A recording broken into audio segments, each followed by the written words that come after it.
आज हम जिस पुस्तक का सस्वर पठन करने वाले हैं वो शिव रचना त्रयी की पहली पुस्तक मेलुहा के मृत्युंजय है। शिव रचना त्रयी की ये पहली पुस्तक शिव को एक साधारण मनुष्य के रूप में प्रतिपादित करती है, जिसके कर्म उसे देवों के देव महादेव में परिवर्तित कर देते हैं। अपने प्रारब्ध एवं कर्तव्यों की ओर खिंच जाने वाले एवं साथ ही प्रेम से प्रेरित शिव क्या सूर्यवंशियों के प्रतिशोध में उनका नेतृत्व करेंगे और बुराइयों का नाश कर पाएंगे? आइए जानते हैं कि शिव क्या सचमुच ही महानायक हैं और क्या वे महानायक बनना भी चाहते हैं या नहीं। शिव रचना त्रयी की प्रथम पुस्तक मेलुहा के मृत्युंजय, लेखक अमीश त्रिपाठी, अनुवादक विश्वजीत सपन। अध्याय 1, वे आ गए हैं। 1900 ईस्वी पूर्व मानसरोवर झील, तिब्बत के कैलाश पर्वत की तलहटी में शिव ने नारंगी छटा बिखेरते आकाश को देखा। मानसरोवर के ऊपर मचलते बादलों के छटते ही सूर्यास्त का संकेत हो चुका था। एक बार फिर उस तेजस्वी जीवनदाता ने दिन समाप्ति की घोषणा कर दी थी। शिव ने अपने 21 सालों में कुछ ही सूर्योदय देखे थे, किंतु सूर्यास्त, उसने प्रयास किया था कि वो सूर्यास्त देखना कभी न भूले। कोई और दिन होता तो हिमालय की पृष्ठभूमि में जहाँ तक दृष्टि जाती वहाँ तक सूर्य एवं उस विकृत झील के इस दृश्य विस्तार को शिव ने अवश्य देखा होता, किंतु आज नहीं। वो झील के अंदर तक जाती कगार पर पालथी मारकर बैठ गया और अपने सुडौल मानसिक शरीर को वहीं टिका लिया। झील के निर्मल जल से परावर्तित होते चमकीले प्रकाश में उसे लगे युग युगांतर के अनेक घावों के दाग चमक उठे। ये देख शिव को अपने उन्मुक्त बालपन की याद हो आई। वो तो तभी से कई कलाओं में दक्ष हो गया था। उसने झील में पत्थर के टुकड़े फेंकने की कला में भी महारत हासिल कर ली थी। अपने कबीले में सबसे अधिक बार पत्थर उछालने का कीर्तिमान उसी के नाम था, 17 बार। कोई सामान्य दिन होता तो अपने उल्लास पूर्ण अतीत पर जो अब वर्तमान की चिंता के वशीभूत था, शिव अवश्य मुस्कुरा उठता, किंतु आज उसके मुख पर उल्लास का कोई भाव नहीं था। वो उस क्षण का आनंद लिए बिना ही अपने गांव की ओर लौट पड़ा था। गांव के मुख्य प्रवेश द्वार के पहरे पर भद्र चौकन्ना खड़ा था, किंतु उसके सहायक चौकन्ने नहीं थे। शिव ने अपनी आंखों के इशारे से भद्र को ये बताया। भद्र पीछे मुड़ा तो उसने घेरे के बाड़े पर अपनी सहायता के लिए लगाए गए 2 सैनिकों को ऊँघते पाया। उसने पहले तो उन दोनों को बुरा भला कहा और फिर उन्हें जगाने के उद्देश्य से जोर से ठोकर मारी। वे दोनों हड़बड़ाकर उठ बैठे। शिव निश्चिंत होकर झील की ओर पुनः मुड़ गया। उसने मन ही मन कहा, ईश्वर भद्र का कल्याण करे, कम से कम ये कुछ जिम्मेदारियों का निर्वाह तो करता है। झील पर पहुंचकर शिव ने याक की हड्डी से बनी चिलम को अपने होठों से लगाकर एक लंबा कश लगाया। कोई और दिन होता तो गांजे से उसके चिंतित मन को थोड़ी राहत मिलती और वो शांति के कुछ पल बिता पाता, किंतु आज नहीं। उसने झील के बाईं ओर देखा, जहां अपरिचित विदेशी आगंतुकों को सैनिकों के पहरे में रखा गया था। उनके पीछे झील थी और शिव के 20 सैनिकों के पहरे में होने से इसकी संभावना बहुत ही कम थी कि वे चकित कर देने वाला कोई आक्रमण कर पाते। शिव के मन में विचार पनपा। उन्होंने अपने हथियार बड़ी आसानी से दे दिए। ये लोग हमारे देश के रक्त पिपासु दुष्टों की भांति नहीं है। ये लोग हमारे देश के रक्त पिपासु दुष्टों की भांति नहीं है, जो लड़ाई लड़ने का कोई ना कोई बहाना ढूंढते रहते हैं। विदेशियों के कहे हुए शब्द बारंबार शिव के कानों में गूंज रहे थे। हमारे देश में आइए, वो इन पहाड़ों के पार है। वो भारत का सबसे संपन्न और शक्तिशाली साम्राज्य है। यही नहीं, पूरे विश्व में वो सबसे संपन्न और शक्तिशाली है। आप्रवासियों को हमारी सरकार सुविधाएं प्रदान करती है। आपको उपजाऊ भूमि एवं कृषि के लिए संसाधन दिए जाएंगे। आज आपका कबीला इस पथरीली उजाड़ भूमि में उत्तरजीविता के लिए लड़ाई लड़ रहा है। मेलुहा आपको ऐसी जीवन शैली प्रदान करता है जिसकी आपने कभी कल्पना नहीं की होगी। हम इसके बदले में कुछ नहीं चाहते। आप शांति से रहें, अपने करों का भुगतान करें और देश की विधियों का पालन करें। शिव ने ये चिंतन कर लिया था कि उस नए देश में वो निश्चित रूप से मुखिया नहीं होगा। क्या सच में मुझे इसकी कमी खलेगी? उसके कबीले वालों को विदेशियों की विधियों के अधीन जीवन यापन करना पड़ेगा। उन्हें अपनी जीविका के लिए प्रतिदिन काम करना होगा। जीवित रहने के लिए प्रतिदिन लड़ने की तुलना में तो यही बेहतर होगा। शिव को यह विचार उत्तम प्रतीत हुआ। उसने अपनी चिलम से एक और कश लिया। जब धुएं के बादल छटे तो उसने गांव के बीच बनी उस झोपड़ी को मुड़कर देखा जहां उन विदेशियों को रखा गया था। ये उसकी झोपड़ी के ठीक बगल में थी। शिव को सूचित किया गया था कि उन्हें आरामदायक नींद नसीब नहीं हुई थी। वास्तव में शिव उन्हें बंदी बनाकर नहीं रखना चाहता था, किंतु वो कोई जोखिम भी मोल नहीं लेना चाहता था। हम प्रकृति कबीले वालों से लगभग प्रत्येक महीने लड़ाई लड़ते रहते हैं ताकि पवित्र झील के निकट हमारा अस्तित्व अक्षुण्ण रहे। नए नए कबीलों के साथ मित्रता करके वो प्रतिवर्ष और अधिक शक्तिशाली बनते जा रहे हैं। हम प्रकृति कबीले वालों को पराजित कर सकते हैं, किंतु समस्त पर्वतीय कबीले वालों को नहीं। मेलुहा जाकर हम इस अनावश्यक हिंसा से छुटकारा पा सकते हैं और एक सुविधाजनक जीवन जी सकते हैं। इसमें कुछ गलत हो क्या, इसकी कोई संभावना भी है? हम क्यों ना इस आग्रह को स्वीकार कर लें। ये सचमुच कितना अच्छा प्रतीत होता है। राख को झाड़ने के लिए चिलम को एक चट्टान पर उलटने से पहले शिव ने अंतिम कश लिया और अपने आसन से उठ खड़ा हुआ। अपने नंगे सीने पर राख के कुछ कणों को मसलकर उसने अपने भगछाल के घाघरे में हाथ पोंछा, चिलम उठाई और तेज कदमों से गांव की ओर चल पड़ा। जब शिव गांव के प्रवेश द्वार के निकट से गुजरा तो भद्र और उसके सहयोगी सावधान की मुद्रा में खड़े हो गए। शिव ने त्योरी चढ़ाई और अपनी मुद्रा से भद्र को विश्राम करने के लिए आश्वस्त किया। ये हमेशा क्यों भूल जाता है कि बचपन से ही वो मेरा परम प्रिय मित्र रहा है। मेरे मुखिया बन जाने से वास्तव में कुछ नहीं बदला। उसे अन्य के सामने अनावश्यक गिड़गिड़ाने की आवश्यकता नहीं है, शिव ने मन ही मन सोचा। उस प्रदेश के अन्य गांवों की अपेक्षा शिव के गांव की झोपड़ियां अधिक वैभवशाली थीं। उनकी ऊंचाई इतनी थी कि एक युवक सचमुच में उनके अंदर सीधा खड़ा हो सकता था। वे झोपड़ियां मजबूत थी और ये शरण स्थली उन कठोर पर्वतीय हवाओं के प्रहार सहते हुए 3 वर्षों तक अडिग खड़ी रह सकती थी। झोपड़ी के अंदर प्रवेश करने पर उसने हाथ में पकड़ी चिलम को उस ओर उछाल दिया जहाँ वो आगंतुक बड़ी शांति से सो रहा था।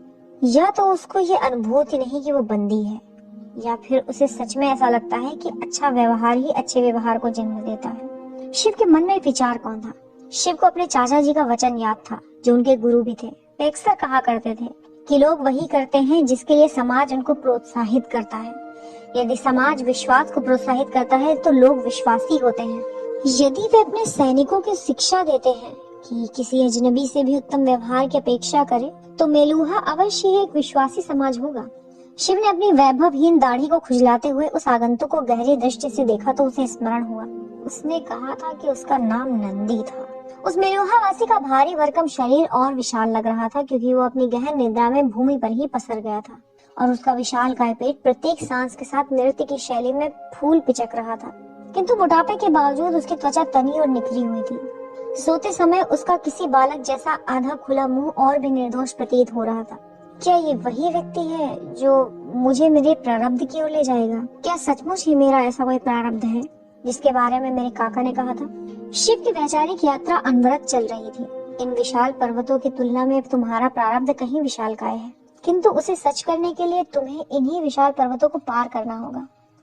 चाचा जी ने कहा था, क्या मैं अच्छी नियति का पात्र हूँ? मेरे लिए मेरे लोग पहले आते हैं। क्या वे मेलुहा में खुश रह सकेंगे? शिव के मन में वैचारिक द्वंद्व छिड़ने लगा था। वो सोते हुए नंदी को निरंतर घूर रहा था। तभी उसने शंख ध्वनि सुनी। प्रकृति वाले, अपना अपना स्थान लो। तलवार निकालते हुए शिव चिल्लाया। अपनी बगल में रखी रोएदार लबादे में छिपाई हुई तलवार को निकालकर नंदी तत्काल ही खड़ा हो गया। वे दोनों तेजी से गांव की ओर दौड़ पड़े। पूर्व नियोजित रणनीति के अंतर्गत महिलाएं अपने बाल बच्चों को लेकर गांव के बीच त्वरित गति से इकट्ठा होने लगी। उनके विपरीत पुरुष अपनी तलवारें निकालते हुए बाहर की ओर दौड़ पड़े। भद्र, झील पर हमारे सैनिक! प्रवेश द्वार पर पहुंचते हुए शिव चिल्लाया। भद्र ने उस आदेश को अग्रसारित किया और गुड़ कबीले के सैनिकों ने तत्काल ही उस आदेश का पालन किया। गुड़ कबीले वाले तब आश्चर्यचकित रह गए जब उन्होंने देखा कि मेलुहा वासियों ने अपने लबादे में छुपाए हुए हथियार निकाले और गांव की ओर तेजी से दौड़ पड़े थे। कुछ ही क्षणों में प्रकृति वाले उनके निकट आ पहुंचे थे। जो भी दिन बिना किसी मुठभेड़ के बीत जाता तो शाम के धुंधलके में सामान्यतः गुड़ कबीले के सैनिक उस दिन के लिए ईश्वर का धन्यवाद करते थे। महिलाएं झील के किनारे अपने घरेलू कामकाज करती। यदि उन क्षमतावान गुणवालों के लिए कोई दुर्बलता के क्षण होते जब वे आक्रामक कबीले वाले नहीं बल्कि मात्र ऐसे पर्वतीय कबीले होते जो उस दुर्गम एवं विपरीत भूमि पर जैसे तैसे जीवन यापन करने में प्रयासरत होते, तो वे क्षण यही थे। ऐसे क्षणों में प्रकृति कबीले वालों की ओर से ये एक सुनियोजित घात लगाकर किया गया हमला था। लेकिन एक बार पुनः प्रकृति वालों का भाग्य उनके विरुद्ध था। सौभाग्य से विदेशियों की उपस्थिति के कारण शिव ने गुड़ कबीले वालों को चौकन्ना रहने के लिए कहा था और इस प्रकार वे पहले से ही सचेत थे और प्रकृति कबीले वालों के लिए अचानक हमला करके उन्हें चौंका देने वाली बात नहीं हो पाई थी।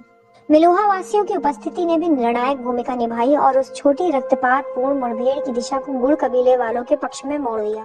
प्रकृति कबीले वालों को मैदान छोड़ना पड़ा। रक्त रंजित और चोटिल शिव ने उस मुठभेड़ के बाद हुए नुकसान का जायजा लिया। गुड़ कबीले के 2 सैनिकों ने घातक चोट लगने के कारण दम तोड़ दिया था। उन कबीले के वीर पुरुषों का सम्मान दिया जाए, किंतु जो इससे भी अधिक बुरा हुआ वो था कि गुड़ कबीले की 10 महिलाओं एवं बच्चों के लिए यह चेतावनी देर से आई थी। झील के किनारे उनके अंग भंग किए शरीर पाए गए। नुकसान कुछ अधिक ही हुआ था। कैसे नीच लोग हैं जो हमसे मुकाबला नहीं कर सकते तो औरतों और बच्चों की हत्या करते हैं। अत्यधिक क्रुद्ध शिव ने कबीले के समस्त लोगों को गांव के मध्य में बुलाया। उसने अपना मन बना लिया था। शिव ने कहा, ये भूमि बर्बर लोगों के योग्य है। हम बिना कारण के युद्ध किए हैं जिसका अंत दिखाई नहीं दे रहा है। आप लोग जानते ही हैं कि मेरे काका ने शांति के प्रयास किए थे, यहाँ तक कि झील के किनारे तक पर्वतीय कबीलों की पहुंच को भी स्वीकारा, किंतु इन नीच लोगों ने हमारी शांति की इच्छा को हमारी कमजोरी समझा। हम सबको पता है कि उसके बाद क्या हुआ। युद्ध की बर्बरता के आदी होने के बावजूद गुड़ कबीले वाले औरतों एवं बच्चों पर इस निर्दयतापूर्ण आक्रमण से पूरी तरह स्तंभित थे। शिव बोलता रहा, मैंने आपसे कभी कुछ भी नहीं छिपाया। आप सबको विदेशियों द्वारा दिए गए आमंत्रण की जानकारी है। नदी एवं मेलुहा वासियों की ओर संकेत करते हुए शिव ने वक्तव्य जारी रखा। उन्होंने आज हमारे साथ कंधे से कंधा मिलाकर लड़ाई की। उन्होंने मेरे विश्वास को जीत लिया है। मैं उनके साथ मेलुहा जाना चाहता हूँ, किंतु ये मेरे अकेले का निर्णय नहीं हो सकता। आप हमारे मुखिया हो शिव, भद्र ने कहा। आपका निर्णय हमारा निर्णय है, यही हमारी परंपरा रही है, लेकिन इस बार नहीं। शिव ने अपने हाथ से इशारा करके कहा, ये हमारे जीवन को पूरी तरह परिवर्तित कर देगा। मेरा विश्वास है कि ये परिवर्तन हमारे भले के लिए ही होगा। वो जो कुछ भी होगा प्रतिदिन की इस उद्देश्यहीन हिंसा की तुलना में अच्छा ही होगा। मैंने आपको बता दिया है कि मैं क्या करना चाहता हूँ, किंतु जाने या नहीं जाने की इच्छा आपकी अपनी है। गुड़ वालों को बोलने दे, इस बार मैं आपका अनुसरण करूंगा। गुड़ कबीले वाले अपनी परंपरा के बारे में पूरी तरह स्पष्ट थे, किंतु शिव के लिए आदर केवल परिपाटी पर ही नहीं बल्कि उसके चरित्र पर भी आधारित था। उसने अपनी बुद्धिमत्ता और बहादुरी से ही गुड़ वालों के लिए अनेक महान सैन्य विजय अभियानों का नेतृत्व किया था। उन्होंने एक स्वर में कहा, आपका निर्णय हमारा निर्णय है। कबीले को अपनी भूमि छोड़े 5 दिन बीत चुके थे। मेलुहा जाने वाले मार्ग में एक बहुत बड़ी घाटी के तल के किनारे उनका कारवा रुका था। शिव ने 3 गोल घेरों में अपने पड़ाव को व्यवस्थित किया। सबसे बाहरी घेरे में याकों को बांधा गया ताकि घुसपैठ की दिशा में वे सचेतक के साथ साथ रक्षक कवच का भी काम कर सके, और उसके बाद भी यदि किसी प्रकार का संग्राम होता है तो मध्य घेरे में पुरुष को लड़ाई करने के लिए रखा गया था, और सबसे भीतर औरतों एवं बच्चों को आग के पास एक गोल घेरे में रखा गया था। शूरवीरों को सबसे पहले, प्रतिरक्षक उसके बाद, और सबसे भीतरी घेरे में आघात योग्य को रखा गया था। शिव बुरी से बुरी परिस्थितियों के लिए तैयार था। उसका मानना था कि घात लगाकर आक्रमण अवश्य होगा, केवल ये देखना है कि वो कब तक होगा। झील के सामने के स्थल पर दखल के साथ साथ उस महत्वपूर्ण भूभाग पर पहुंच से प्रकृति कबीले वालों को खुश होना चाहिए था, कि शिव को पता था कि प्रकृति कबीले का मुखिया यक्ष उन्हें शांतिपूर्ण तरीके से जाने देने वाला नहीं था। यक्ष इससे कुछ कम नहीं चाहेगा कि वो एक ख्याति प्राप्त व्यक्ति की तरह स्थापित हो, जो ये दावा कर सके कि उसने शिव के गुण कबीले को पराजित किया और प्रकृति कबीले को वो भूभाग जीत कर दिया। निश्चित रूप से ये एक अजीबो गरीब कबीलाई तर्क था जो शिव को नापसंद था। शिव जानता था कि इस प्रकार की परिस्थितियों में कभी शांति की आशा नहीं की जा सकती। शिव को संग्राम अच्छा लगता था और वो युद्ध कला से आनंदित होता था, किंतु उसे ये भी पता था कि उनके प्रदेश में ये संग्राम निरर्थक थे। उसने नंदी की ओर घूमकर देखा, जो कुछ दूरी पर चौकन्ना बैठा हुआ था। पड़ाव के दूसरे घेरे के चारों ओर मेलुहा के 25 सैनिक बैठे थे। इसने गुड़ कबीले को ही देशांतर वास के लिए क्यों चुना, प्रकृति कबीले को क्यों नहीं चुना? शिव की विचारधारा बीच में ही भंग हो गई, क्योंकि उसने कुछ दूरी पर एक साय को हिलते डुलते देख लिया था। उसने पुनः उस ओर ध्यान से देखा, किंतु सब कुछ सामान्य प्रतीत हुआ।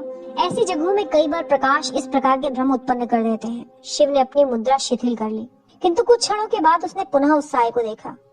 सभी अपने अपने हथियार उठा लो, शिव जोर से चिल्लाया।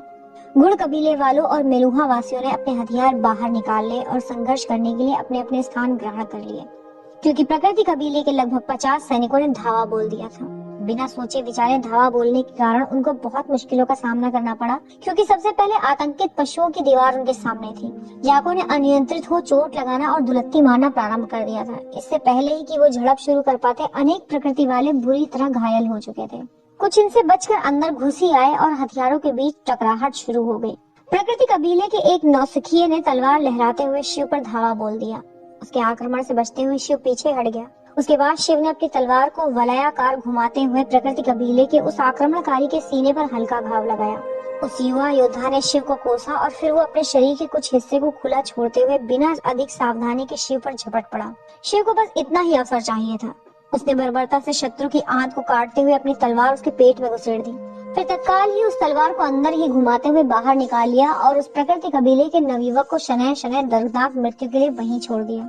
शिव ने पीछे पलट कर देखा तो एक प्रकृति वाला एक गुड़ कबीले वाले पर आक्रमण करने के लिए तत्पर था। उसने तत्काल ही ऊंची छलांग लगाई और उस प्रकृति वाले की तलवार लिए हाथ पर वार कर उसका विच्छेदन कर दिया। इसी दौरान शिव समान युद्ध कला में निपुण भद्र भी अपने दोनों हाथों में तलवार लिए दो प्रकृति वालों के लिए एक साथ लड़ रहा था। उसका कुबड़ उसकी तलवारबाजी में बाधा नहीं डाल रहा था, क्योंकि वो अपना भार एक ओर से दूसरी ओर सरलता से ले जा रहा था। उसने अपनी तलवार की धार से एक प्रकृति वाले के गले पर बाईं ओर वार किया। वो वहीं गिरकर तड़पने लगा। उसने धीरे धीरे मरने के लिए छोड़ भद्र ने अपने दाएं हाथ को हवा में लहराकर दूसरे सैनिक के चेहरे को बीचों बीच काटते हुए वार किया, जिसके कारण उसकी आंख बाहर निकल गई। जैसे ही वो सैनिक गिरा, भद्र ने अपने बाएं हाथ की तलवार से बड़ी निर्ममता से उस पर वार कर दिया और उस दिवस शत्रु के दुखों का अंत कर दिया। मेलुहा वासियों की ओर से संघर्ष का स्वरूप बिल्कुल ही अलग था। वे अत्यधिक दक्ष और प्रशिक्षित सैनिक थे, किंतु हिंसक कदापि नहीं थे। वे युद्ध के नियमों का पालन कर रहे थे और किसी के भी प्राण हरने से हर संभव बच रहे थे। प्रकृति वालों के सैनिकों की कम संख्या एवं कमजोर नेतृत्व के कारण कुछ ही समय में उन्हें मुंह की खानी पड़ी।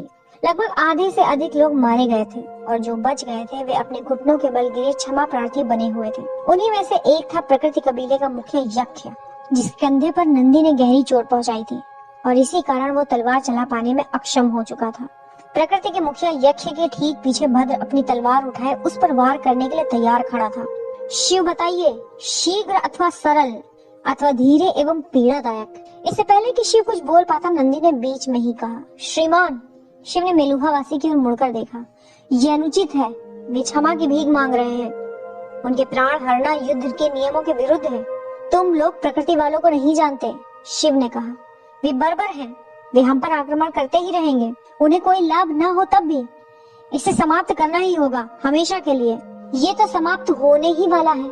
आप अब यहाँ नहीं रहने वाले। आप बहुत शीघ्र ही मेलुहा में होंगे। शिव शांत मुद्रा में खड़ा था।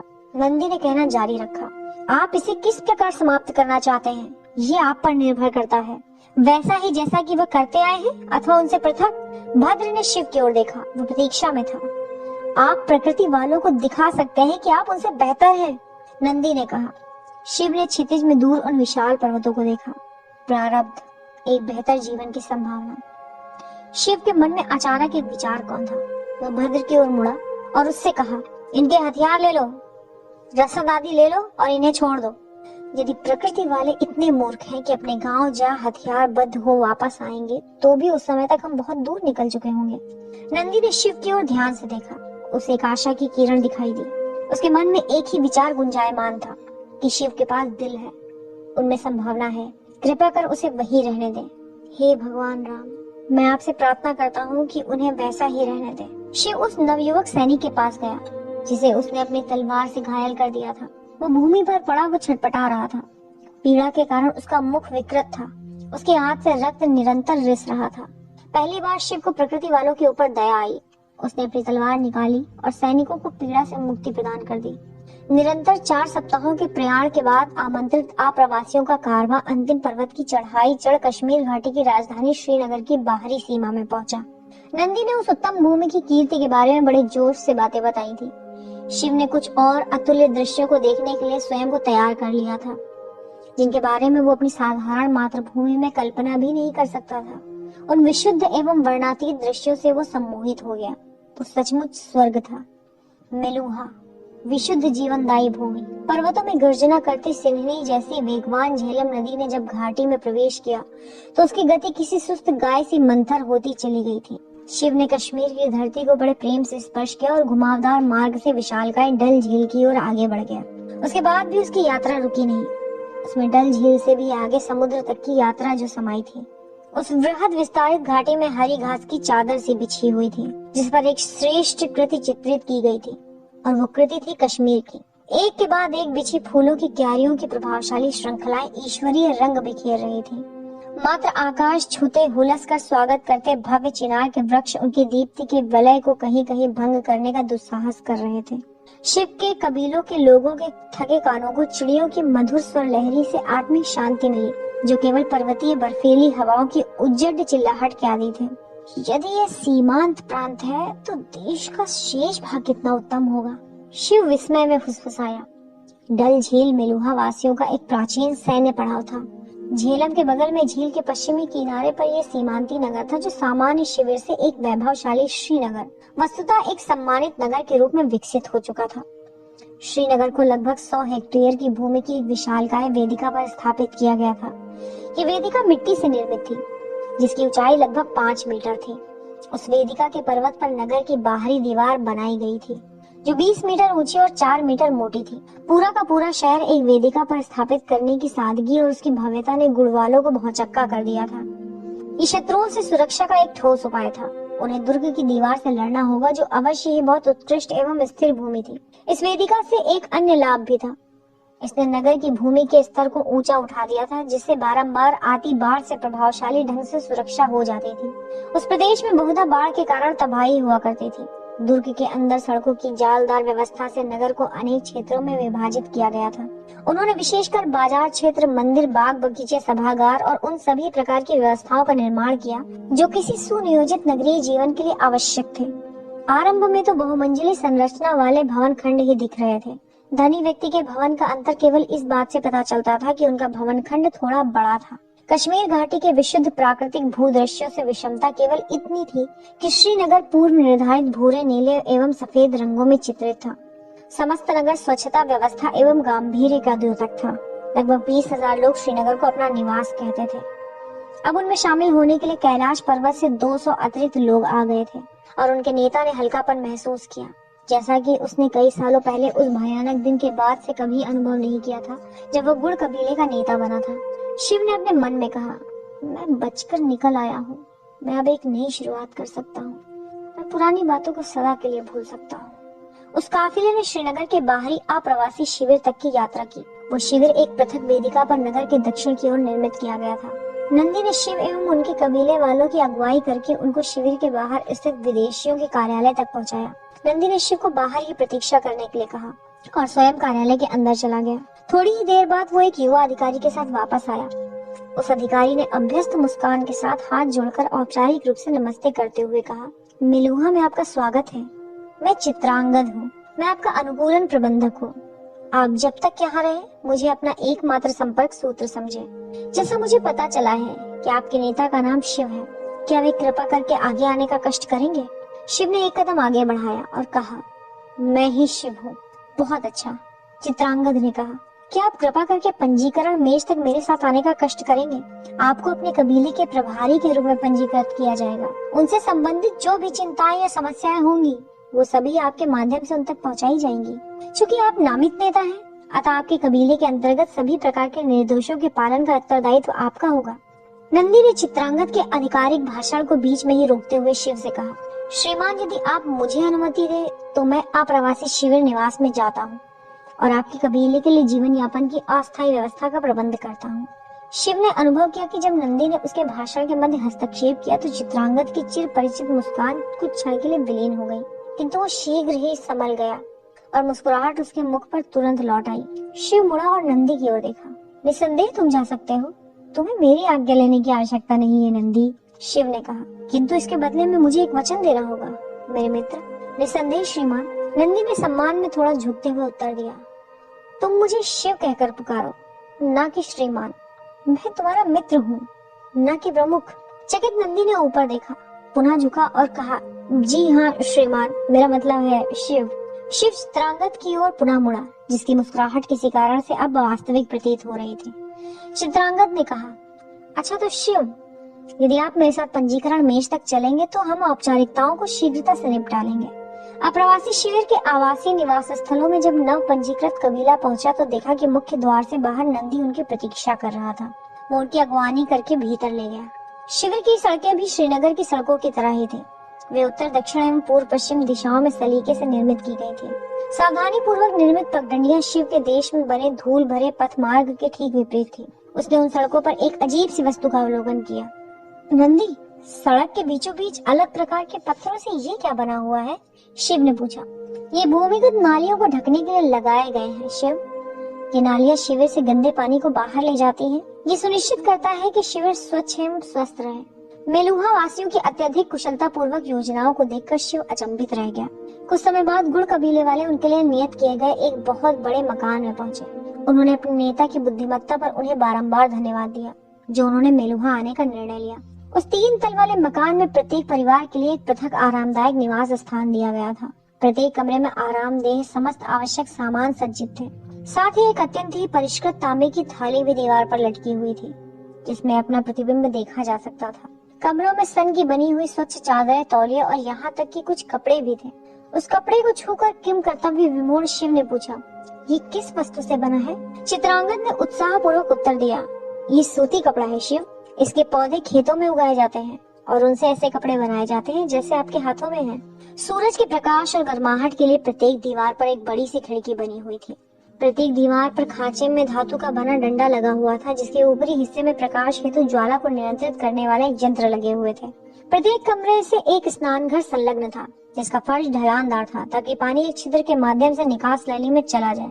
प्रत्येक स्नान घर के अंदर दाईं ओर अंत में एक खड़ंगेदार नाद थी, जिसके नीचे बहुत बड़ा सा गड्ढा बना हुआ था। इस प्रकार के जुगत का क्या उद्देश्य था? ये इन कबीले वालों के लिए एक रहस्य था। उसके बगल की दीवार पर एक यंत्र लगा हुआ था, जिसे खोलने पर उसमें से पानी बहने लगता था। जादू! भद्र की माताजी फुसफुसाई। मकान के मुख्य द्वार से सटकर एक घर बना हुआ था। शिव से मिलने के लिए उस घर से निकलकर एक वैद्य और परिचारिका आई। छोटी कदकाठी की एक श्वेत वर्णीय वैद्य अपनी कमर से पांव तक श्वेत वस्त्र बांधे हुए थी, जिसे मेलुहा वासी धोती कहते थे। ये एक अपेक्षाकृत छोटा श्वेत वस्त्र चोली की तरह सीने के चारों ओर बंधा हुआ था, जबकि एक अन्य वस्त्र जिसे अंगरखा कहा जाता था कंधे पर आच्छादित था। उस स्त्री के मस्तक के बीचों बीच एक श्वेत बिंदु बना हुआ था। उसके सिर के बाल बड़ी स्वच्छता से साफ किए हुए थे और केवल एक गुच्छा पीछे की ओर लटका हुआ था, जिसे चोटी कहा जाता था। उसने बाएं कंधे से डालकर दाहिनी कमर तक का एक धागा पहना हुआ था, जिसे जनेऊ कहा जाता था। वास्तव में नंदी उसे देखकर आश्चर्यचकित था। अभ्यस्त प्रकार से नमस्ते करते हुए उसने कहा, देवी आयुर्वती, मैंने आपके समान उच्च पदस्थ वैद्य के यहाँ होने की आशा नहीं की थी।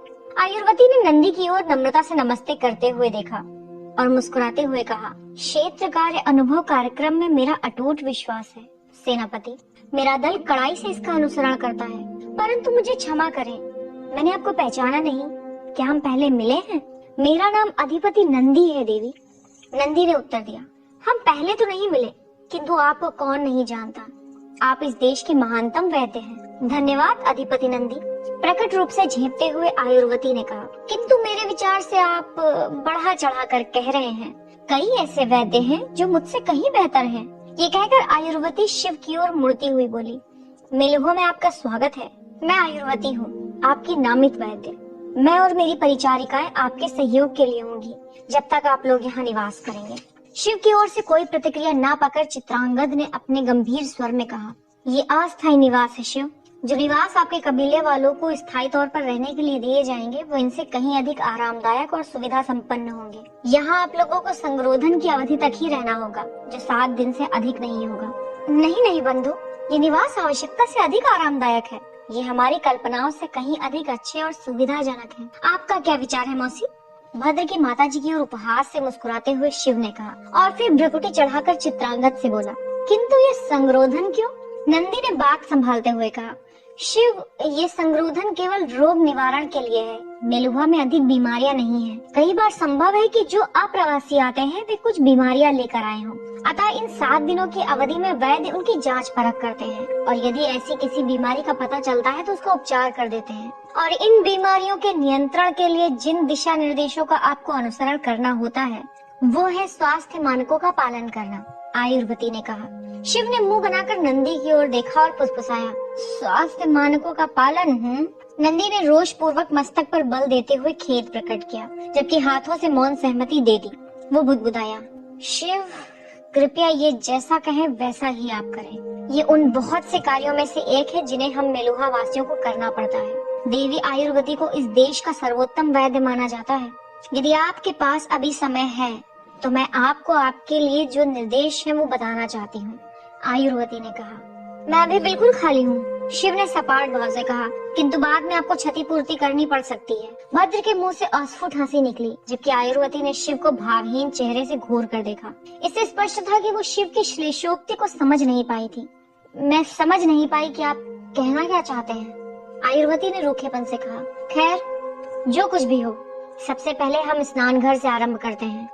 ये असभ्य अप्रवासी, आयुर्वती ने मन ही मन बड़बड़ाते हुए विश्राम गृह में प्रवेश किया।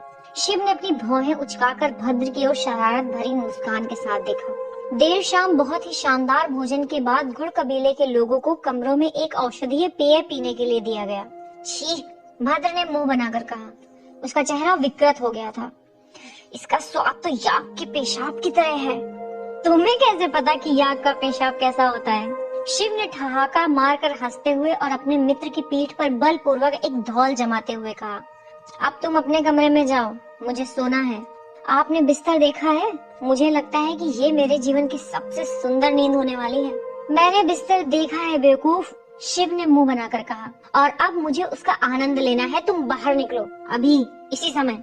जोर से हंसते हुए भद्र शिव के कमरे से बाहर निकल गया। उस अप्राकृतिक रूप से नरम बिस्तर को लेकर वो अकेला ही उत्साहित नहीं था। उस कबीले के सभी लोग अपने अपने कमरों की ओर रुख कर चुके थे, क्योंकि उन्हें ऐसा महसूस हो रहा था कि उनके जीवन की वो सबसे अच्छी नींद होने वाली थी। वे अचंभे के लिए तैयार थे। शिव अपने बिस्तर पर लगातार इधर से उधर करवटें बदल रहा था। उसे नींद नहीं आ रही थी, इसलिए छटपटाहट थी।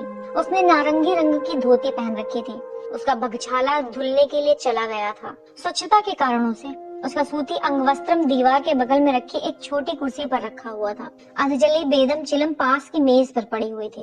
ये शापित बिस्तर तो कुछ अधिक ही नर्म है, इस पर सोना तो असंभव है। उसके बाद शिव ने एक झटके में बिस्तर के गद्दे पर बिछी हुई चादर को खींच लिया, उसे फर्श पर बिछाया और लेट गया। ये थोड़ा बेहतर था। नींद चोरी चोरी उसे आगोश में लेती जा रही थी, किंतु उस तरह नहीं जिस तरह अपने घर में लिया करती थी। उसे अपनी झोपड़ी के खुरदुरे ठंडे फर्श की कमी खल रही थी। उसे कैलाश पर्वत की कनकनाती हवाओं की कमी खल रही थी, जिनकी उपेक्षा करने का कितना भी दृढ़ प्रयास करे, वो अपना एहसास दिला ही जाती थी। उसे अपने बगछाले की आराम पहुंचाने वाली दुर्गंध की कमी खल रही थी। इसमें कोई संदेह नहीं था कि वर्तमान में उसके आसपास की परिस्थितियां अत्यंत ही आरामदायक थीं, किंतु वे अपरिचित एवं अन्य देशीय थी। हमेशा की तरह उसकी सहज प्रवृत्ति ने सच का बोध कराया। ये कमरे के संबंध में नहीं है, ये तो तुम्हारे स्वयं से संबंधित है। उसके बाद ही शिव को ध्यान आया कि वो पसीने से तर हो रहा था। ठंडी मंद हवा उसके शरीर को छू रही थी, फिर भी वो पसीने से तरबतर होता जा रहा था। ऐसा प्रतीत हो रहा था जैसे वो कमरा घूम रहा हो। उसने अनुभव किया जैसे उसके शरीर से कोई उसे निष्कासित कर रहा हो। उसे ऐसा प्रतीत हो रहा था जैसे उसके शीत दंश युक्त दाएं पांव का अंगूठा आग में दहक रहा हो। संग्राम में लगे घावों के दाग वाला बायां घुटना जैसे खिंचता चला जा रहा हो। उसकी थकी हुई पीड़ित मांसपेशियों को जैसे किसी के अदृश्य हाथ पुनः पुराना स्वरूप प्रदान कर रहे हो। उसके कंधे की हड्डी जो कुछ दिनों पहले जोड़ से उखड़ गई थी और फिर कभी सही तरीके से जुड़ नहीं पाई थी, ऐसा लग रहा था कि जैसे मांसपेशियों को एक ओर ढकेल कर पुनः अपने सही स्थान में जुड़ने का प्रयास कर रही हो। साथ ही मांसपेशी भी जैसे उसे स्थान दे रही हो ताकि वो हड्डी अपना काम पूरा कर सके। उसे सांस लेने में विशेष प्रयास करना पड़ रहा था। फेफड़े की सहायता करने के उद्देश्य से उसने अपना मुंह खोला, किंतु पर्याप्त हवा अंदर नहीं जा सकी। शिव ने अपना मुंह खोला और पूरी शक्ति लगाकर जितनी हवा खींच सकता था उतनी खींची। उसी समय बगल की खिड़की का पर्दा सरसराया और कृपालु हवा अंदर घुस आई। सहसा आए हवा के झोंके ने शिव के शरीर को थोड़ा आराम अवश्य पहुंचाया, लेकिन उसके बाद पुनः संघर्ष प्रारंभ हो गया। उसने ध्यान केंद्रित किया और हाँफते हुए सांस लेने लगा। ठक ठक द्वार पर हल्की खटखटाहट ने शिव को चौकन्ना कर दिया। इस समय वो अपने आपे में नहीं था, वो गहरी गहरी सांस ले रहा था। उसका कंधा फड़क रहा था, किंतु वो चिर परिचित पीड़ा अब नहीं थी। उसने अपने घुटने को देखा, उसमें अब कोई पीड़ा नहीं हो रही थी। घाव के दाग लुप्त हो चुके थे। अब भी वो सांस लेने के प्रयास में हाँफ रहा था। उसने झुककर अपने अंगूठे को देखा। शीत दंश का प्रभाव समाप्त हो चुका था। वो अंगूठा पूर्व की भांति अब पूर्ण था। उसका परीक्षण करने के लिए वो झुका तो चटकने का एक स्वर कमरे में गुंजायमान हुआ, क्योंकि सालों के बाद उसके अंगूठे में गतिविधि हुई थी। अब भी वो गहरी सांस ले रहा था। साथ ही अपरिचित सिरहन पैदा करती ठंड उसके गले में थी, अत्यधिक ठंड। ठक ठक अब ये खटखटाहट आग्रही थी। शिव किम कर्तव्य विमूढ़ था। उसे कुछ भी नहीं सोच रहा था कि वो क्या करे। फिर भी वो लड़खड़ाते हुए अपने पैरों पर खड़ा हुआ। अंगवस्त्रम को उठाकर उसने गले में लपेटा ताकि उसमें गर्माहट आ सके और द्वार खोल दिया। अंधेरे ने उसके चेहरे को ढका हुआ था, किंतु शिव ने भद्र को पहचान ही लिया। हड़बड़ाहट में भद्र फुसफुसाया, शिव, देर रात तक परेशान करने के लिए मुझे क्षमा करें। किंतु मेरी माताजी को अचानक ही तीव्र ज्वर हो गया है, मुझे क्या करना चाहिए? शिव ने सहजता से भद्र के मस्तक को छुआ और बोला, तुम्हें भी ज्वर है? तुम अपने कमरे में जाओ, मैं वैद्य को बुला कर लाता हूँ। जब शिव गलियारे से होते हुए वैद्य को बुलाने के लिए जाने लगा तो कई और कमरे के द्वार खुलने लगे और वही परिचित संदेश उसे मिलने लगे। अचानक ही ज्वर आ गया, सहायता करे। शिव लगभग दौड़ते हुए उस मकान की ओर भागा जहाँ वैद्य निवास कर रहे थे। वहाँ पहुंचकर उसने उनके द्वार को जोर से खटखटाया। आयुर्वती ने तुरंत द्वार खोल दिया, जैसे वो उनके आने की प्रतीक्षा ही कर रही थी। शिव ने शांत स्वर में कहा, आयुर्वती, मेरे कबीले के लगभग सभी लोगों को ज्वर आ रहा है, आप शीघ्र चले, उनको सहायता की आवश्यकता है। आयुर्वती ने शिव के मस्तक को छुआ और पूछा, आपको ज्वर नहीं है? शिव ने इनकार करते हुए सिर हिलाया और कहा, नहीं। आयुर्वती की भ्रुकुटी तन गई, स्पष्टता वो चकित थी। वो मुड़ी और अपनी परिचारिकाओं से कहा, आप लोग आइए, प्रभाव प्रारंभ हो चुका है, चलो चले। जैसे ही आयुर्वती और परिचारिकाएं तेजी से उस भवन की ओर बढ़े तो चित्रांगद न जाने कहां से अटका। उसने शिव से पूछा, क्या हुआ?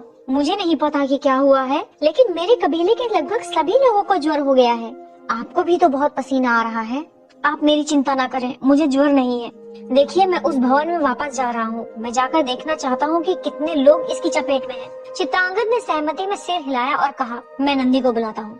चित्रांगद नंदी की खोज में तेजी से बाहर निकला और शिव लगभग दौड़ते हुए उसी भवन में प्रवेश कर गया। जब वो भवन में प्रविष्ट हुआ तो चकित रह गया। जितनी भी प्रकाश हेतु डंडियां लगाई गई थी वे सब प्रकाशित हो चुकी थी। परिचारिकाएं प्रत्येक कमरे में क्रमबद्ध ढंग से जाकर औषधियां दे रही थी और भयभीत रोगियों को समझा रही थी कि उन्हें क्या करना था। प्रत्येक परिचारिका के साथ एक लेखक चल रहा था जो ताड़पत्र से बनी पुस्तिका पर प्रत्येक रोगी का विवरण लिख रहा था। स्पष्ट था कि मेलुहा वासी इस प्रकार की आपात स्थिति के लिए पूरी तरह से तैयार थे। आयुर्वती गलियारे के अंत में अपने कूल्हों पर हाथ रखे खड़ी हुई थी, ठीक उसी प्रकार जिस प्रकार एक सेनापति अपनी अत्यंत दक्ष एवं प्रशिक्षित टुकड़ी का पर्यवेक्षण करता है। शिव तेजी से उसके पास गया और उसने पूछा, दूसरे और तीसरे तल पर लोगों का क्या होगा? बिना उसकी ओर मुड़े ही आयुर्वती ने उत्तर दिया, परिचारिकाएं मकान में सभी स्थानों में पहुंच चुकी हैं। मैं ऊपर के माले पर तब जाऊंगी जब इस तल पर सब कुछ सामान्य हो जाएगा। अगले आधे घंटे में हम सभी बीमारों का परीक्षण कर लेंगे। आप लोग असाधारण रूप से प्रभावी हैं, किंतु मैं ईश्वर से प्रार्थना करता हूँ कि सभी लोग भले चंगे हो जाएं। चिंतित शिव ने कहा। अब की बार आयुर्वती शिव की ओर मुड़ी। उसकी भौहें तनिक ऊपर हुई और उसके गंभीर चेहरे पर विजयी मुस्कान के संकेत दिखाई दिए। उसने कहा, आप चिंता न करें, हम मेलुहा वासी हैं। हम लोग किसी भी प्रकार की आपात स्थिति से निपटने में सक्षम हैं। सभी लोग स्वस्थ हो जाएंगे। क्या मैं आपकी सहायता करने के लिए कुछ कर सकता हूँ? शिव का स्वर गंभीर था। जी हाँ, कृपया जाकर स्नान कर लीजिए। आयुर्वती ने सपाट स्वर में कहा। क्या? शिव चौंक पड़ा। कृपया जाकर स्नान कर लीजिए, अभी इसी समय। आयुर्वती ने ये कहते हुए पुनः अपनी टोली की ओर ध्यान दिया। कृपया सब लोग याद रखें कि 15 वर्ष से कम आयु के सभी बच्चों के मुंडन होने हैं। मस्तक, आप कृपया ऊपर जाएं और द्वितीयक औषधि की खुराक देने का कार्य प्रारंभ करें। मैं 5 मिनट में वहां पहुंच जाऊंगी। जैसी आपकी आज्ञा देवी, उस नवयुवक ने कहा और तेजी से पग धरता आगे बढ़ गया। उसके पास कपड़े का एक बड़ा सा थैला था, संभवतः उसी में औषधि थी। आप अभी भी यहीं खड़े हैं? आयुर्वती ने पूछा, क्योंकि उसने देखा कि शिव वहां से नहीं गया था। शिव ने अपने बढ़ते क्रोध पर नियंत्रण रखते हुए नरमी से कहा, मेरे स्नान करने से क्या अंतर पड़ जाएगा? मेरे लोग मुश्किल में हैं, मैं उनकी मदद करना चाहता हूँ। मेरे पास ना तो समय है और ना ही धैर्य कि आपसे बहस कर सकूं। आप अभी जाएंगे और स्नान करेंगे। स्पष्ट रूप से आयुर्वती ने अपने क्रोध को छुपाने की कोई चेष्टा नहीं की थी। शिव ने घूरकर आयुर्वती को देखा। उसे अपने मुंह से निकलने वाले शापित वचन को न बोलने के लिए अत्यधिक चेष्टा करनी पड़ी। उसकी भींची हुई मुट्ठियां आयुर्वती से बहस करने का संकेत दे रही थी, परंतु वो एक स्त्री थी। आयुर्वती ने भी शिव को घूर कर देखा। उसके निर्देश का पालन अक्षरशः किया जाता था। वो एक वैद्य थी। यदि उसने किसी बीमार को कुछ करने के लिए कहा तो उसे आशा थी कि वो बिना किसी प्रश्न के उसकी बात पर अमल करेगा, परंतु अपने सुदीर्घ अनुभव में उसे शिव जैसे रोगियों से भी वास्ता पड़ा था, विशेषकर आभिजात्य वर्गों से। ऐसे रोगियों को कारण बताकर संतुष्ट करना पड़ता था। उन्हें निर्देश देने से काम नहीं चलता। और ये तो एक साधारण अप्रवासी था, न कि कोई कुलीन व्यक्ति।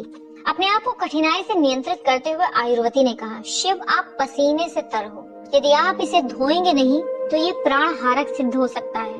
कृपया मुझ पर भरोसा रखें। यदि आप स्वयं ही जीवित न रहे तो अपने कबीलों के लोगों की मदद नहीं कर सकेंगे। चित्रांगद ने जोर से दरवाजा खटखटाया। बुरा भला कहते हुए अलसाई आंखों के साथ नंदी उठा। उसने झटके के साथ द्वार खोला और गुर्राया, ये अवश्य ही महत्वपूर्ण होना चाहिए, वरना शीघ्र आइए, शिव के कबीले वाले बीमार पड़ गए हैं अभी से ही। किंतु ये तो पहली ही रात्रि है। नंदी ने चिल्लाकर अपना अंगवस्त्रम उठाते हुए कहा, चलो चले। स्नान करने के लिए स्नान घर एक अजनबी स्थल प्रतीत हुआ। शिव को सर्द मानसरोवर झील में डुबकी लगाकर नहाने की आदत थी, और वो भी महीने में केवल 2 बार। वो स्नान घर उसे असाधारण रूप से संकीर्ण अनुभूत हुआ। उसने दीवार पर लगे जादुई यंत्र को घुमाया ताकि पानी का बहाव तेज हो जाए। उसने उस अनजानी टिकिया को अपने शरीर पर मला ताकि शरीर स्वच्छ हो जाए, जिसे मेलुहा वासी साबुन कहते थे। आयुर्वती ने स्पष्ट कर दिया था कि साबुन लगाना आवश्यक था। उसने स्नान करने के बाद उस यंत्र को बंद किया और तौलिया उठा लिया।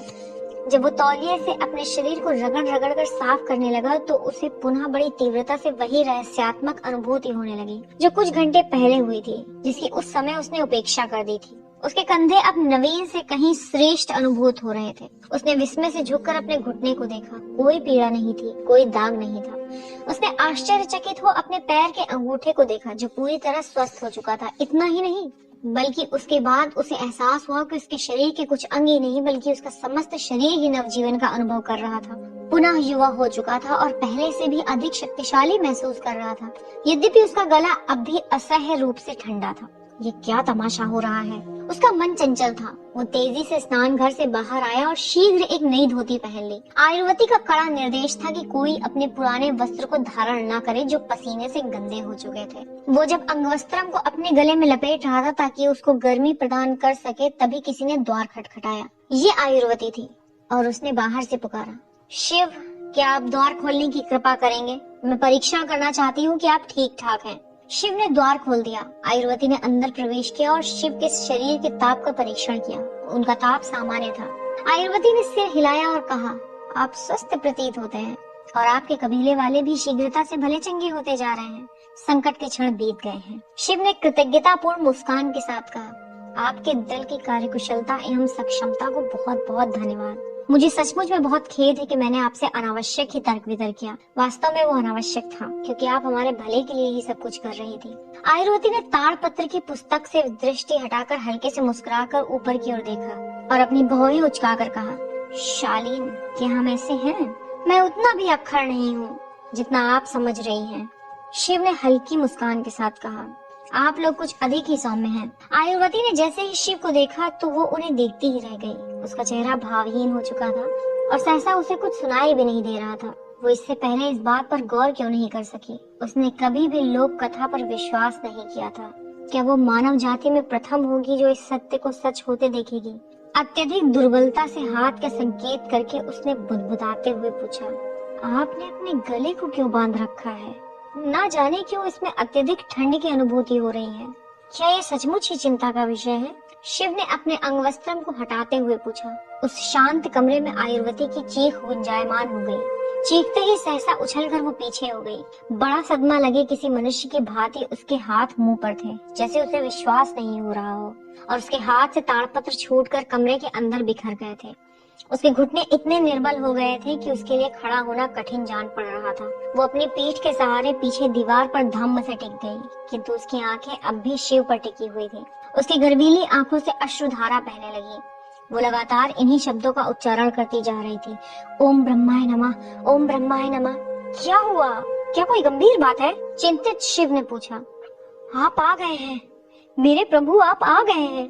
इससे पहले कि आश्चर्यचकित शिव आयुर्वती की इस असाधारण प्रतिक्रिया पर कुछ कर पाते, नंदी ने तेजी से कमरे में प्रवेश किया और देखा कि आयुर्वती भूमि पर बैठी हुई शिव को अपलक देख रही हैं और उनके नयनों से अविरल अश्रुधारा प्रवाहित हो रही है।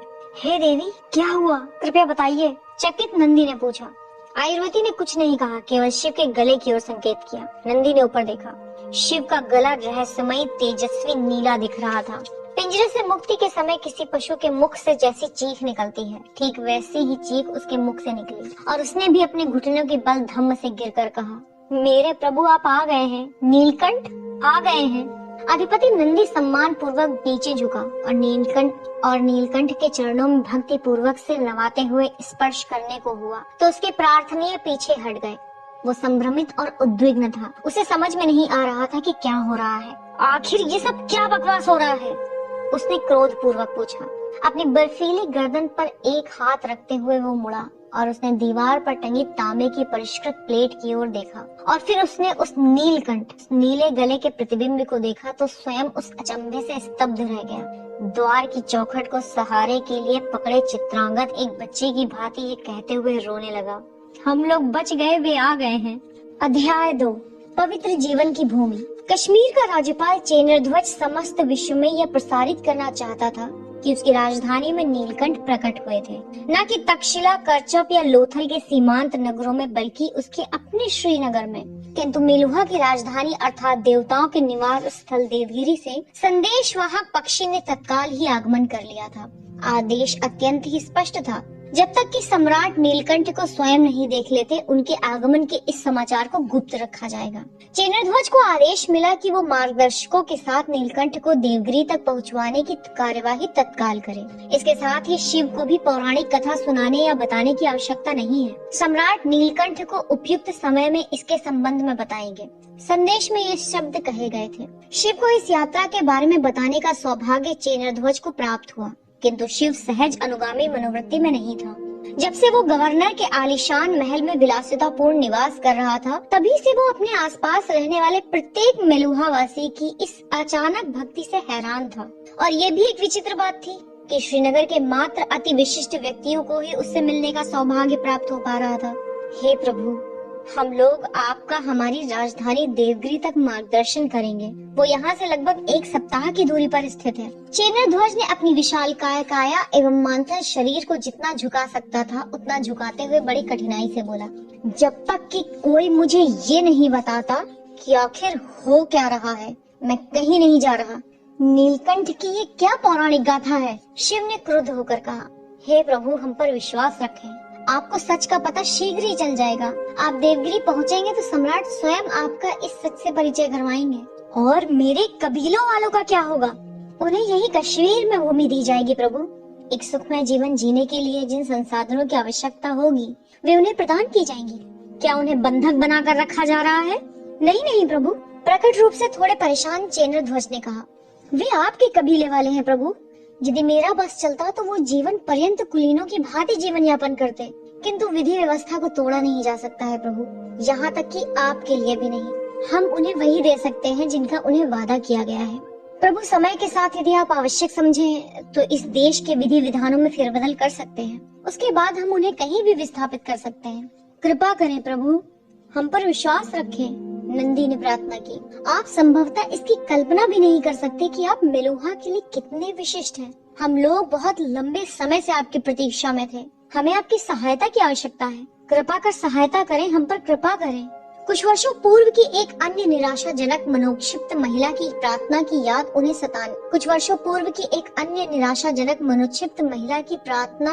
उसे सताने लगी, तो वो चुप्पी के आगोश में समा गया। तुम्हारा प्रारब्ध इन विशाल पर्वतों से भी विशाल है। ये सब बकवास है। मैं किसी प्रारब्ध का पात्र नहीं हूँ। यदि इन लोगों को मेरे पापों का पता होता तो ये तत्क्षण ही ये सब बंद कर देते। शिव ने मन ही मन सोचा और भद्र से कहा, भद्र, मुझे कुछ भी समझ नहीं आ रहा है कि मैं क्या करूं। शिव अपने मित्र के साथ डल झील के किनारे राजसी बाग में बैठा हुआ था। उसका मित्र उसके बगल में बैठकर बड़ी ही सावधानी से गांजे को चिलम में भर रहा था। जब भद्र जान फूंकने के लिए आग जलाने वाली तेली को चिलम के पास ले जा रहा था तो शिव ने अपना धैर्य खो दिया।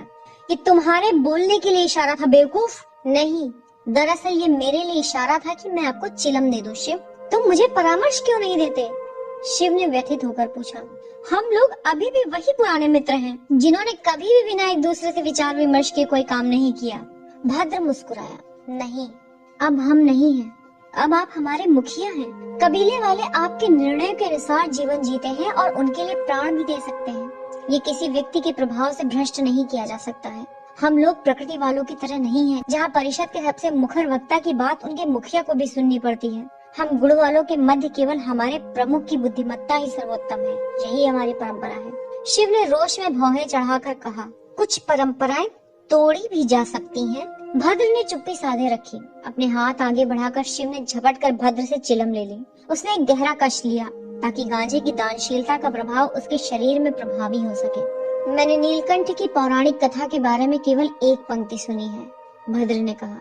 ऐसा प्रतीत होता है कि मेलुहा बहुत गहरे संकट में है और केवल नीलकंठ ही उसे इस संकट से उबार सकते हैं, लेकिन मुझे ऐसा कोई संकट दिखाई नहीं पड़ता है। सब कुछ बहुत अच्छी तरह से चल रहा प्रतीत होता है। यदि वे सही में संकट देखना चाहते हैं तो इन्हें हमें अपने देश में ले जाना चाहिए। भद्र हल्के से मुस्कुराया और बोला, लेकिन ये नीले गले वाली क्या बात है जिसके कारण इन्हें ऐसा विश्वास है कि आप इन्हें संकट से उबार सकते हैं? काश मुझे पता होता। ये लोग हमसे बहुत ही अधिक विकसित हैं और इसके बावजूद ये लोग मेरी पूजा कर रहे हैं जैसे मैं कोई भगवान हूँ, केवल इस धन्य नीले गले के कारण।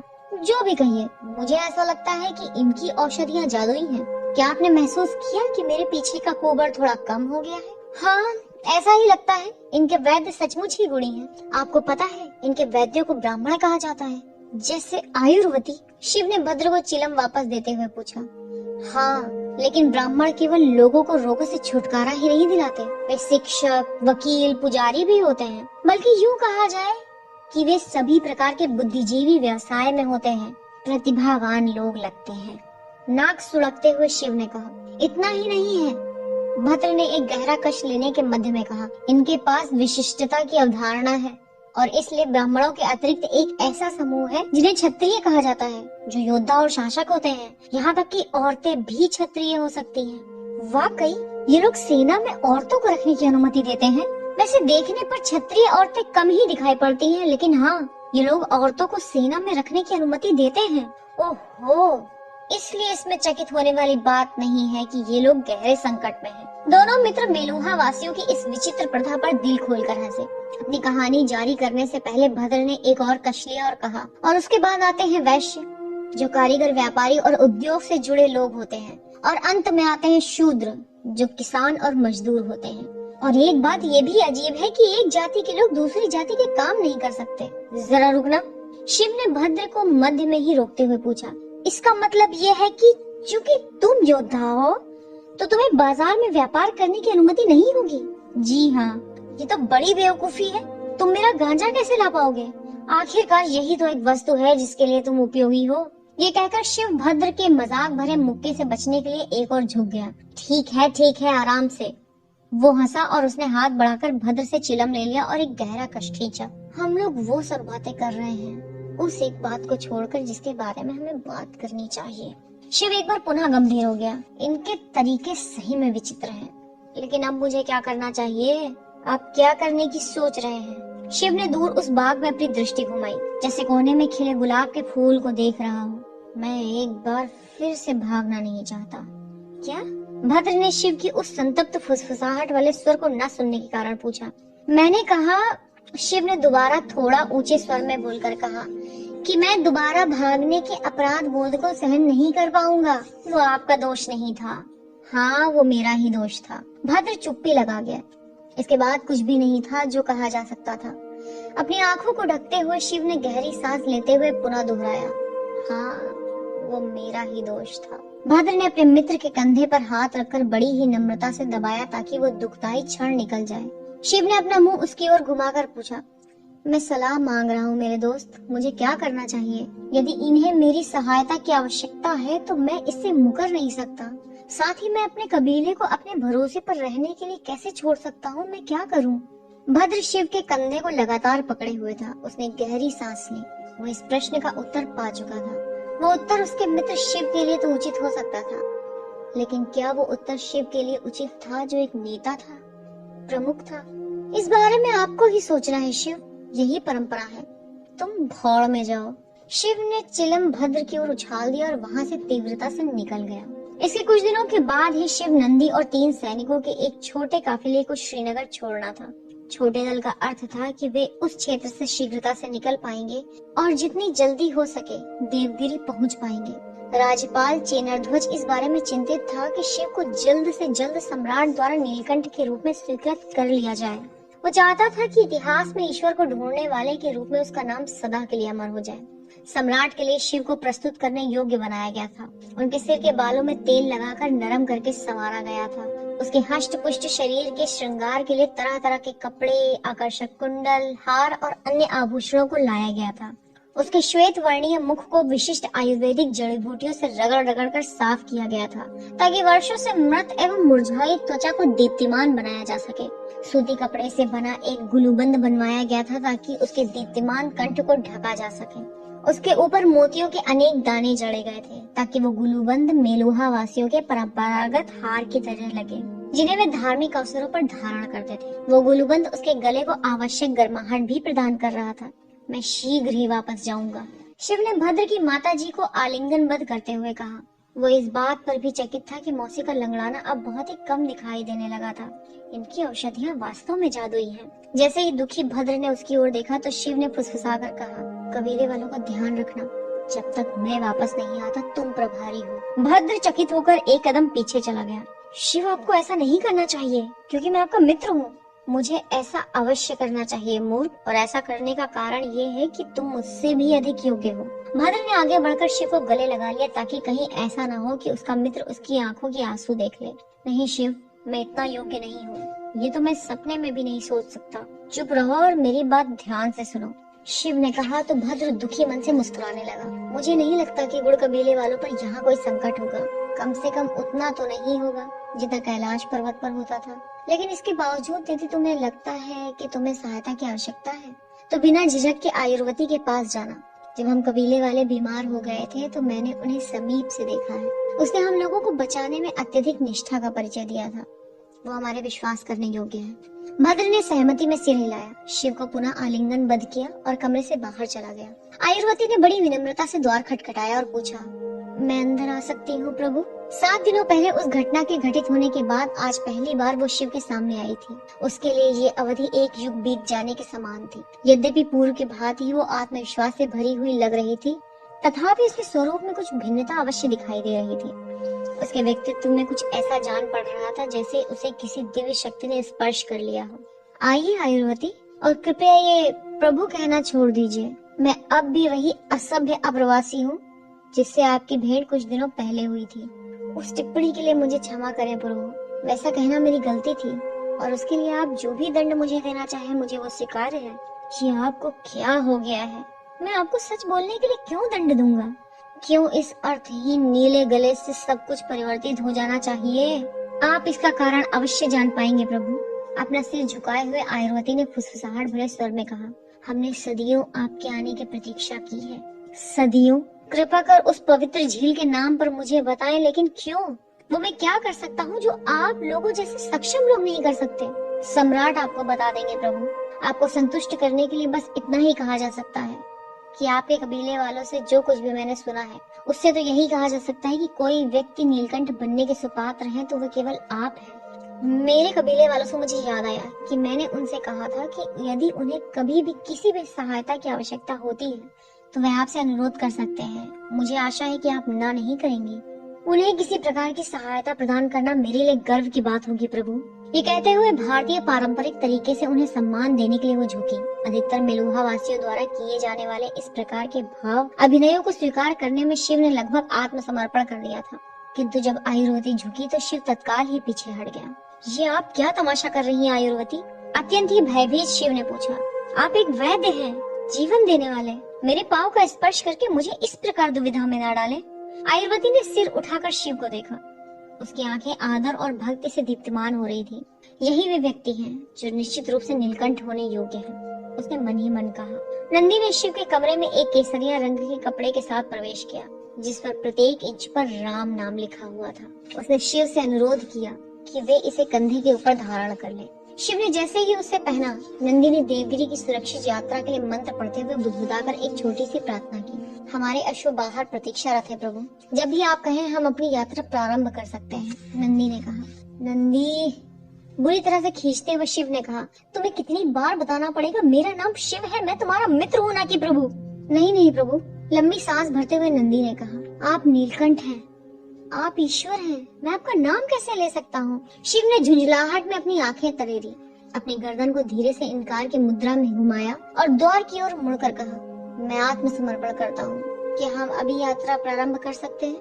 अवश्य प्रभु। वे बाहर आए तो उन्होंने देखा कि 3 अश्वारोही सैनिक धैर्य से प्रतीक्षारत थे और उनके बगल में 3 और भी अश्व बंधे हुए थे, एक शिव के लिए, एक नंदी के लिए और एक रसद आदि के लिए नियत किए गए थे। सुव्यवस्थित मेलुहा साम्राज्य में सभी प्रमुख यात्रा मार्गों पर विश्राम स्थल एवं रसद आदि के भंडार की व्यवस्था थी। यदि किसी यात्री के पास एक दिन की भी सामग्री होती और उसके पास मेलुहा के सिक्के होते तो वो ताजे रसद आदि खरीदकर अपनी यात्रा महीनों तक कर सकता था। नंदी के अश्व को एक छोटी वेदिका के पास बांधा गया था। उस वेदिका में दूसरी ओर से सीढ़ियां बनी हुई थी। स्पष्ट रूप से ये थुलथुल मोटे अश्वारोहियों के लिए बहुत ही उत्तम संरचनात्मक व्यवस्था थी, जिनके लिए अश्वों पर चढ़ना पहाड़ चढ़ने के समान होता था। शिव ने नंदी के उस बृहत आकार को देखा।